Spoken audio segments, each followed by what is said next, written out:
Hello, everyone. It's Renee, the Practical Shaman. Hi, everyone. This is Sandra Ingerman, and I welcome you to the show.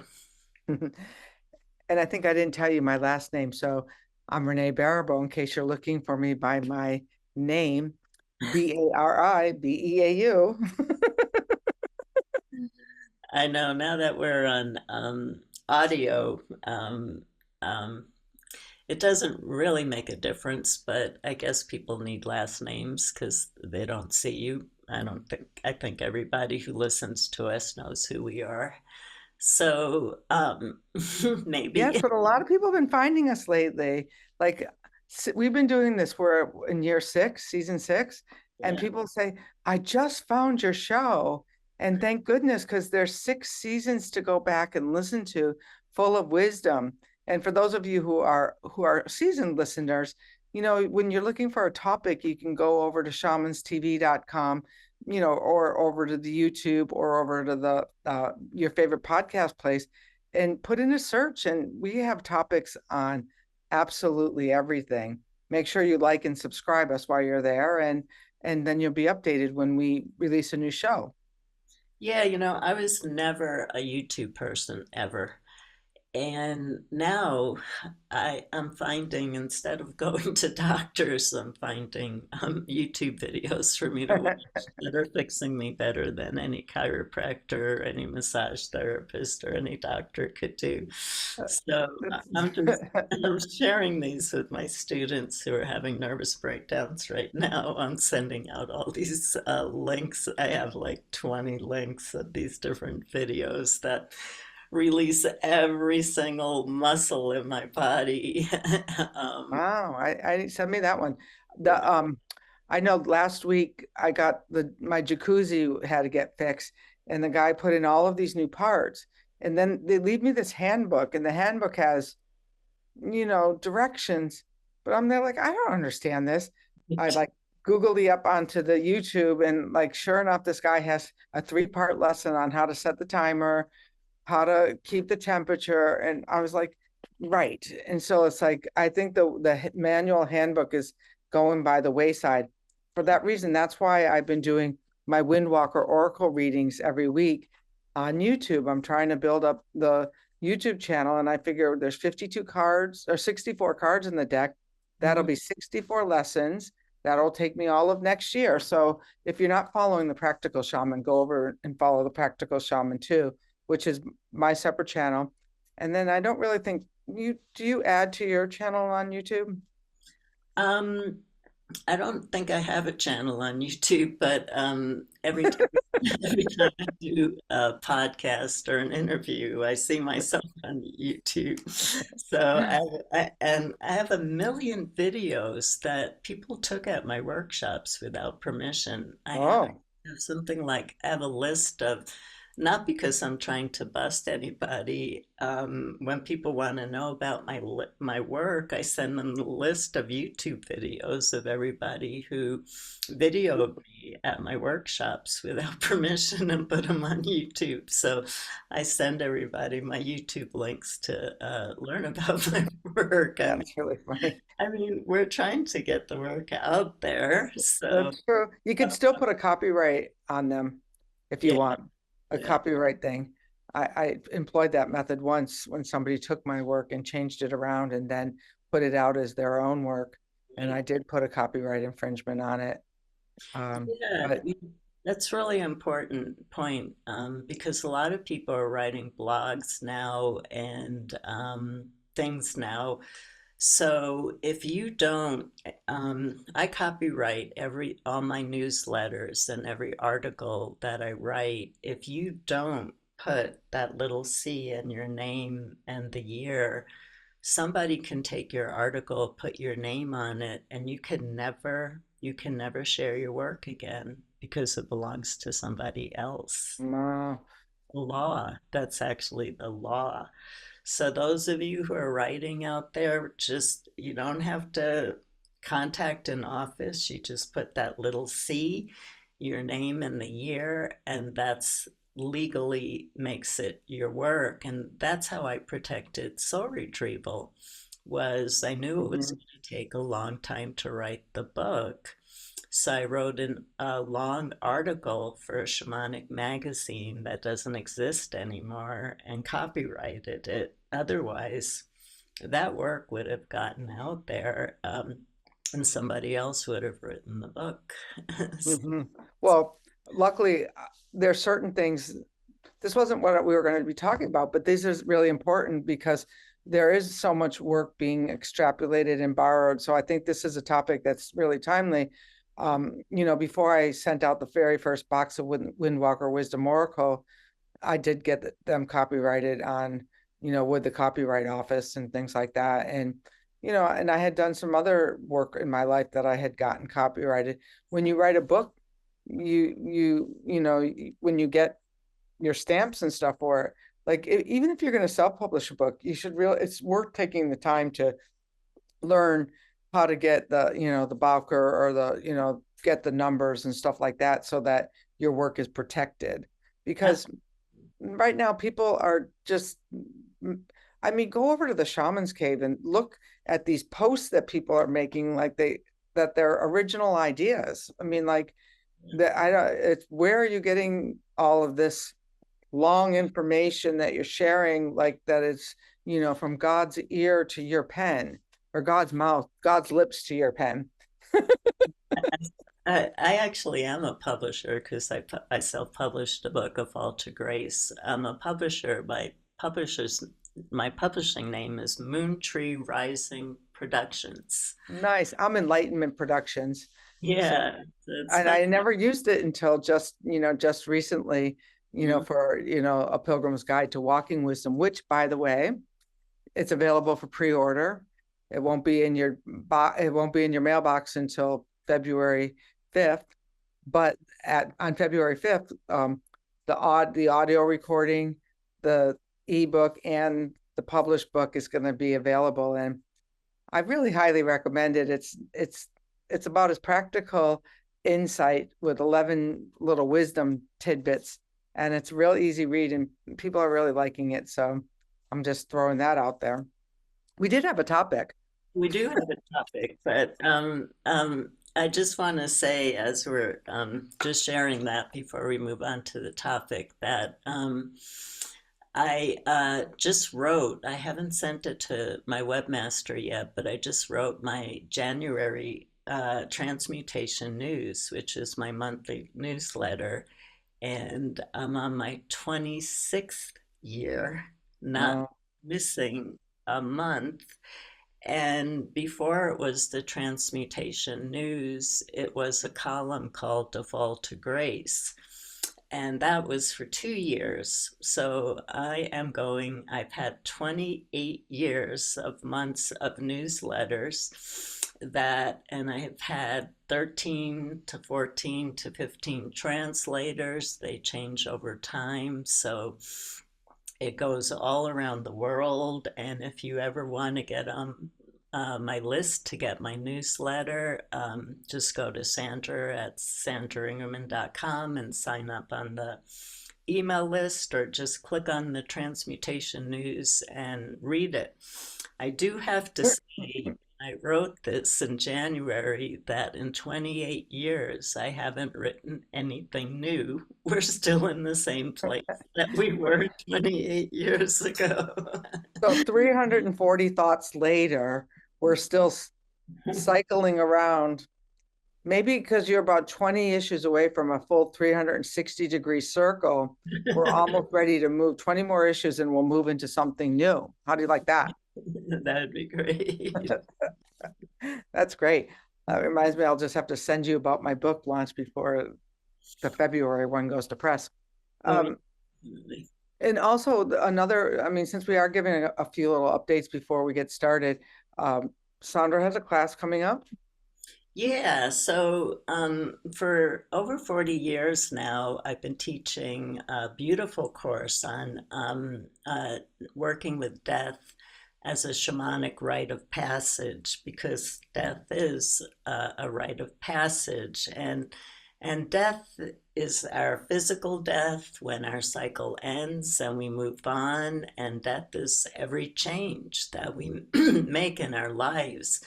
And so I've simplified the course a little bit because it's online. So I'm not teaching like how to do psychopomp work, how to move souls that are stuck in the middle world.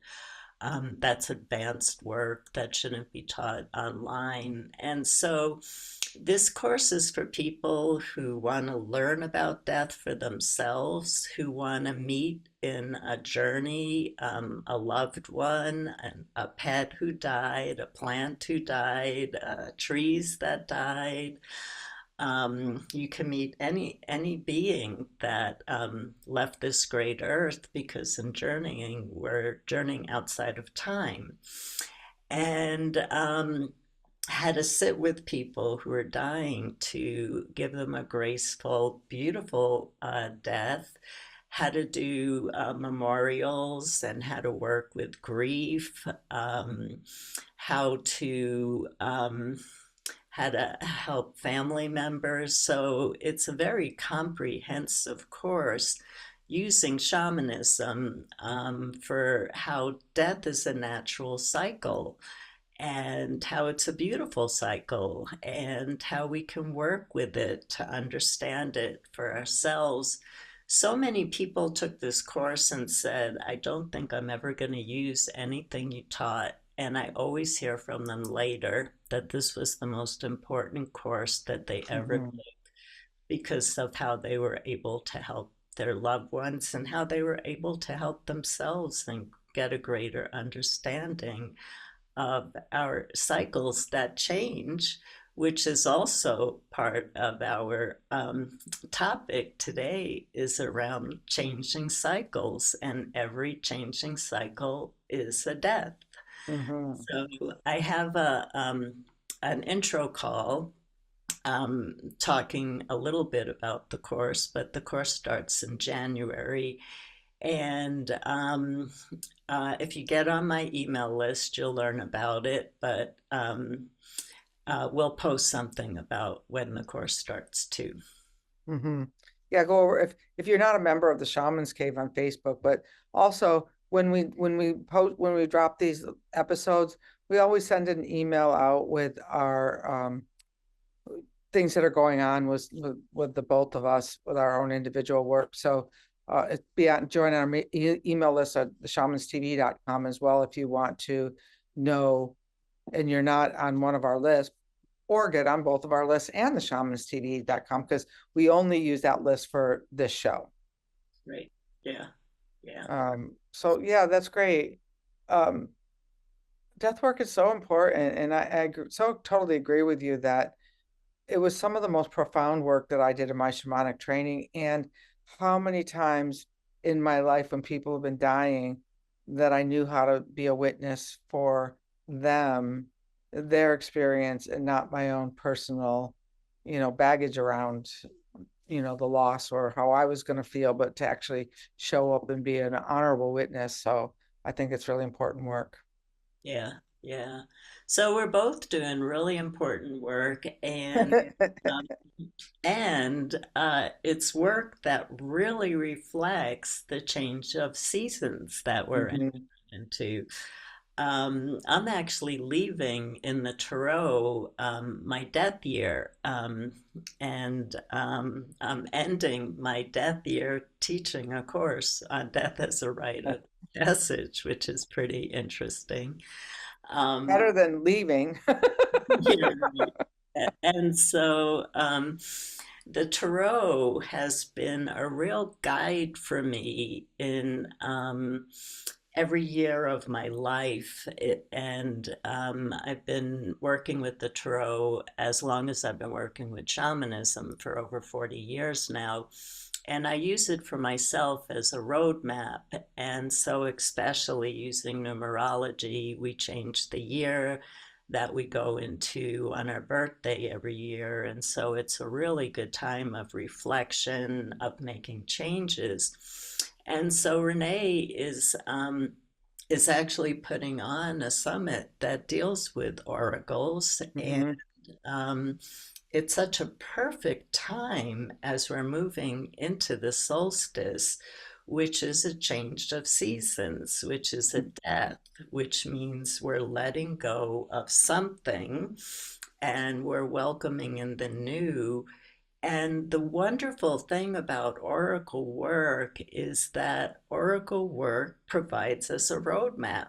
It actually gives us the tools. So for myself, I can see by the card that I have for each year what my challenges are going to be, what I'm going to be facing, and what are the tools that I'm going to have that help me move through. And I think that's what all of us need are roadmaps. And so I'm really happy that Renee is doing this summit so that you'll learn more about oracles. Mm. So for a lot of you who've been following us for 6 years, every winter I do the I Am Symposium, which is the winter solstice gathering where fire tenders from around the world hold space during the summit, which makes it really different as people are actually tending to their altars during the presentations, during the other times. And, with the new Windwalker Wisdom Oracle that just came out, I thought, well, what a better time. I have that marketing head. I work in marketing. You can't help me from that. But I'm there like, well, what better time to bring in the Oracle power this year into the symposium because we've never really themed it that way. And I'm very, very excited about how we're going to do it because there's the Windwalker Wisdom Oracle is the oracle that I brought through with the winds for the Mm. last 10 years. Now, the Tarot has, a lot of archetypical, meaning because it's been around a lot longer. It hasn't been around longer than the wind. I'll just tell you that. Let me just give you but like some of the other people who are going to be presenting have created their own oracles and and you can make your own oracle deck. Many years ago, Deborah Koff Chapin is one of the presenters, and she has the soul cards. And one time, like 25 years ago, I walked into this bookstore, and there was a woman reading the soul cards, and I'm there like, I like that oracle. There Mm-hmm. was no words, it was just pictures. And over the years, when I would do readings for clients, these pictures developed their own symbols for me because I would see them. Oh, you're pregnant. Like I would see them over and over again for the same situation. And, I just ran into a woman last week in Baja, and she goes, oh, I don't know if you remember, but you read for me way back 14 years ago and you told me I was pregnant. And and sure enough, her kids are turning 14, or it was just like, so the oracle, when other people read it for us, can give us insight.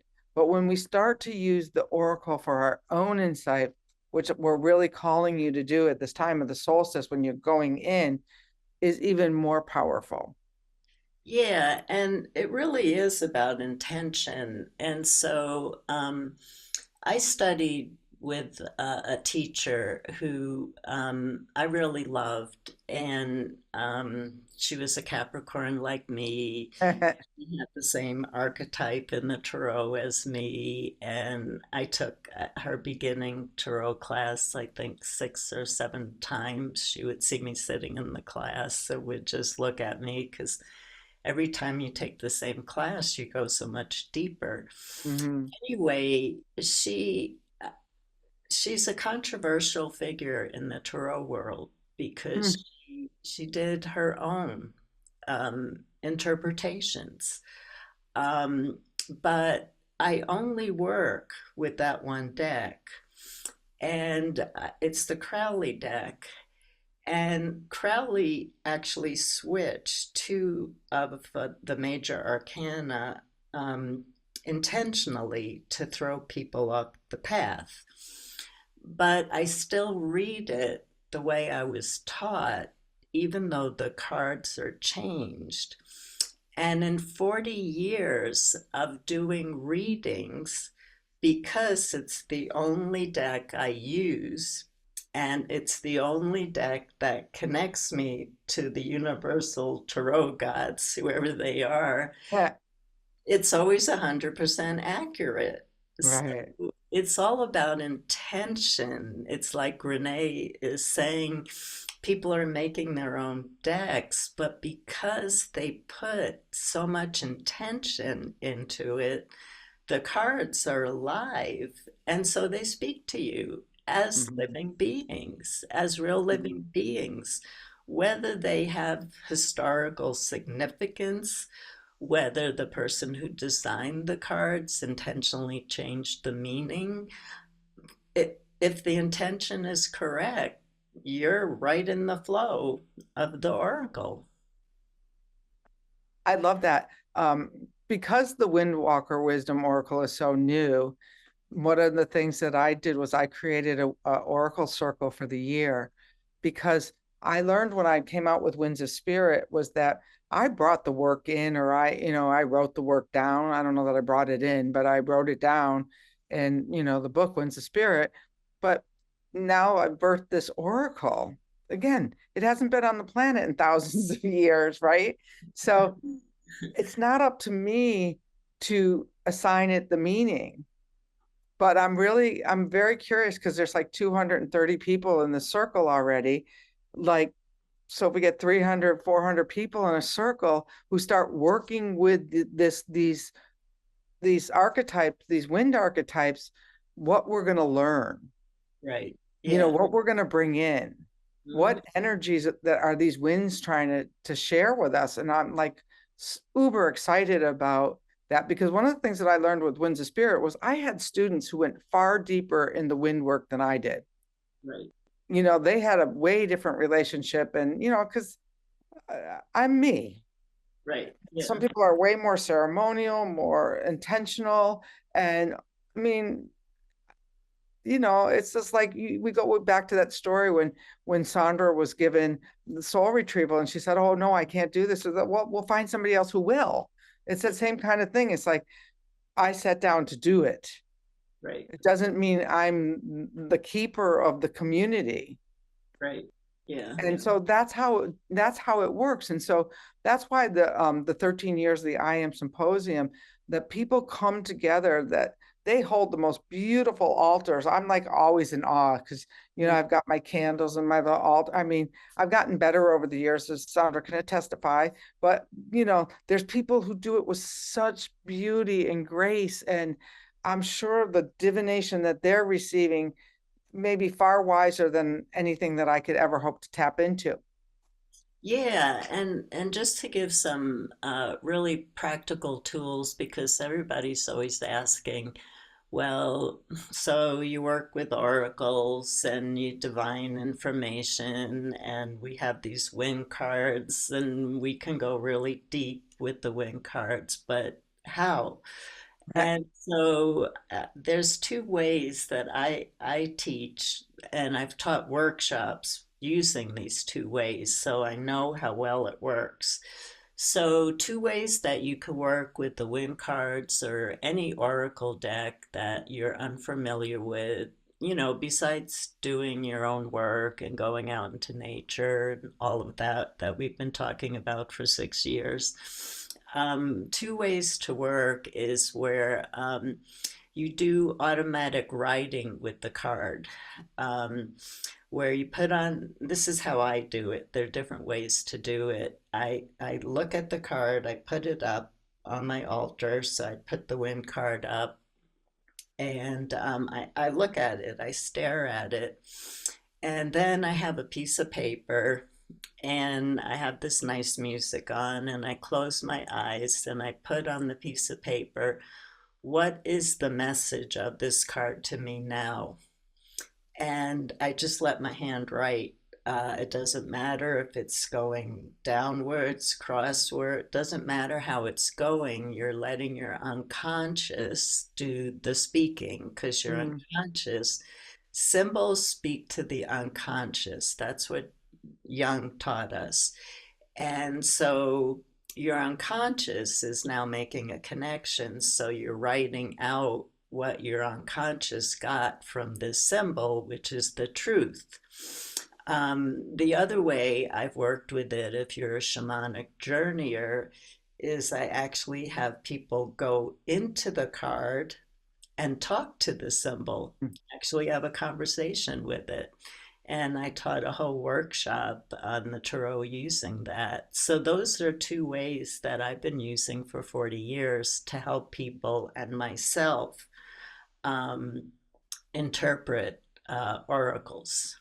Hmm, those are great. And you know for sure that I'm going to be having those as part of my Oracle circle. The other one that I've been liking is the three cards and to tell a story. Right, One's a beginning, one's a middle, and one's an end. The other thing is, for years, in the Wind group, the Wind clan, we've been making prayer flags, 12 of them. right. Now, the thing with the 12 prayer flags for me is like if you don't do them with indelible ink, they wash away the first rainstorm, which we've learned. And sometimes the name blows off, and I've learned how to do it. And the other thing is I realized that it's really difficult to pull a wind for each month and then keep track of it.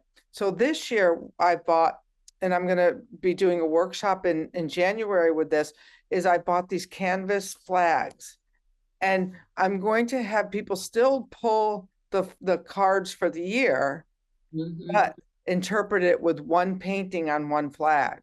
Oh, nice. I like Yeah, that. yeah, I'm very excited about them. In fact, it just came in yesterday. I'm very happy about this because I just know that for me, have it, I find pulling one card and working. This is what we do. We pull one card and work with the wind for the entire month. Now, what people don't quite understand about the wind energy is that when you pull a wind spirit card or a wind walker oracle card, it's an energetic. The same with Mm-hmm. the tarot. You can actually, so this morning I did a reading on Feng Popo. I call in Feng Popo. Right, I call into that energy. We always want to call to the quality that's on the card, but no, call to the energy, whether it's the Knight of Wands, call to that Knight of Wands to come in and actually teach you. It would take you way further deeper than just calling into, because we're so attuned to, oh, I got courage. No, you got Feng Popo. right. Meet her. We're Yeah, shamans. that's what I was saying by actually journeying into the card. Uh-huh. You journey in and you actually talk to the Knight of Wands and what does the Knight of Wands have to teach you? And it's not going to be, it's exactly like people looking up their power animals. If you actually journey into a card, into a wind spirit, you're going to get an individual teaching for yourself Hmm. about what the meaning is for you. Absolutely. It's like in my new book, A Pilgrim's Guide to Walking Wisdom, people say, "Why do you have a bear on the cover?" I said, "Well, you're going to have to read the book to find out." You know, like the bear hadn't shown up in my life in a very long time, but the bear showed up 3 or 4 times last year. And, uh, sometimes we just take these things for granted, and all of a sudden, we get that little spiritual kick in the butt. Right, And I think that the same thing goes when we forget when we're asking for direct revelation that we've asked, right, and it's going to come, and it may come as a feather in the path in front of you or a rock you trip over, but once you ask, the universe is obliged to answer. And so are you in relationship to the asking and the answering is really, I think, the important question when you're working with oracle space. yeah, absolutely. And again, we're also bringing in, we're talking about multiple topics on our show. I know. We're also bringing in the solstice, and the solstice is such a perfect time for really starting to do that work where you take those symbols within that are where your unconscious can actually work with how those symbols are actually changing you, how those beings, because they're not archetypes, they're actually beings. So, how are Hmm. those beings actually changing you, and what does that mean for your life, and what are the changes that you're going to have to make? And the winter solstice is a wonderful time to start this process. Mm. Yes, I'm kind of coming to the completion of a whole winter solstice cycle from last year. So I'm really looking to see with anticipation what's going to happen at the fire this year. And for those of you who want to join us, it's imsymposium.com, or go over to the Practical Shaman website and you can get to the fire tenders gathering from there. But last year at the fire, um, it went silent, and it had been a period where I started seeing this 11, 11, 1, 1, 1 over and over again. And then there was this silence at the fire that I just thought was one of the most beautiful divine moments that I had had. And I thought, okay, well, that 1, 1, 1's done. That was just culmination. And actually, it was the beginning of, the new book, the Oracle, and all of those other things. So I don't know. Never did add up my numbers from last year. Now I'm going to have to look to see what year I was in at all. But so the solstice is, and to do it with intention, like with the I Am Symposium, it's just so intentional that shifts happen. You don't Mm-hmm. have to do it in this group with me. You could just do it with your own self, but it's a really powerful time to call in a shift. Yeah, yeah, it is definitely. Yeah. Well, I think we've ran through about 16 topics today. I I hope know, you're I following know. along with us. As Renee's sitting here talking, because I do the write-ups for our talks, I'm sitting here going, okay, because I just do 3 or 4 sentence write-ups. It's like, okay, how do I do a write-up on this today? But I will do it. But You started with business advice and moved into spiritual advice. I kind of like that. yeah, no, I think that this was a perfect show for the solstice. And we did talk about a lot of topics, but they were important. And they're important for ending a cycle and starting a new cycle, which is what we're going into. So I wish everybody a really beautiful solstice, and that you do your inner work, and that's how you're going to find the resilience, the strength, and the new creative energy that really wants to move through you, so that as the cycle shifts and as you move into a new cycle, you start to create the life that you would like to live, filled with purpose and passion. And that's what we're all here for. Mm. So, blessings, everyone. A hold of that. We'll see you over at the Shaman's Cave. Please like and subscribe and share this podcast with your friends. Um, and have a beautiful, blessed solstice. And I was just thinking, I'm going to end with this, that I'm going to also share in the Shaman's Cave one of our earlier solstice years where we actually did a ceremony. I'll put a link up to that as well, so that you can go back and look on our website for that, and also in the Shaman's Cave Facebook group. So have a beautiful day and happy holidays.